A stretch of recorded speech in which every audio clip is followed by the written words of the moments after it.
मालेगावात मोठा अनर्थ टळला। महापालिकेतील लिफ्ट कोसळली, 18 जणांची भिंत तोडून सुखरूप सुटका। मालेगाव 7 फेब्रुवारी 2026 मालेगाव महापालिकेत महापौर व उपमहापौर निवडीची प्रक्रिया सुरू असतानाच एक गंभीर दुर्घटना घडली।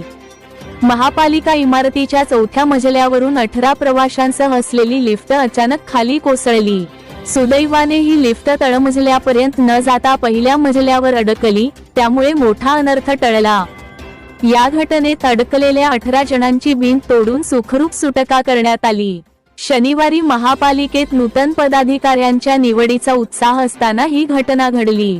लिफ्टमध्ये क्षमतेपेक्षा जास्त नागरिक असल्याने आणि अचानक लिफ्टची चैन तुटल्याने ही दुर्घटना घडल्याचे प्राथमिक तपासात समोर आले आहे। 4थ्या मजल्यावरून वेगाने खाली येणारी लिफ्ट पहिल्या मजल्यावर अडकली। लिफ्ट कोसळल्याचा मोठा आवाज आणि आत अडकलेल्या नागरिकांच्या ओरडण्यामुळे महापालिका परिसरात एकच खळबळ उडाली।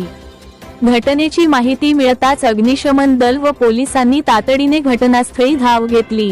लिफ्ट अशा स्थितीत अडकली होती की दरवाजा उघडणे तांत्रिकदृष्ट्या शक्य नव्हते। अखेर बचाव पथकाने पहिल्या मजल्यावरील भिंत तोडून विशेष प्रयत्नाने लिफ्टमध्ये अडकलेल्या सर्व नागरिकांना बाहेर काढले। या लिफ्टमध्ये इस्लाम पार्टीचे नेते आसिफ शेख, मुश्तकीन डिग्निटी यांच्यासह काही नवनियुक्त नगरसेवक व 5 पत्रकारांचा समावेश होता। सर्वांची सुखरूप सुटका झाल्यानंतर प्रशासन, राजकीय नेते आणि नागरिकांनी सुटकेचा श्वास घेतला। लिफ्ट तळमजल्यावर आदळली असती तर मोठा स्फोट होण्याचीही शक्यता होती, मात्र सुदैवाने कोणतीही जीवितहानी झाली नाही। संबंधित लिफ्टची नियमित देखभाल व दुरुस्ती करण्यात आली नव्हती, त्यामुळेच ही दुर्घटना घडल्याचा संशय व्यक्त करण्यात येत आहे।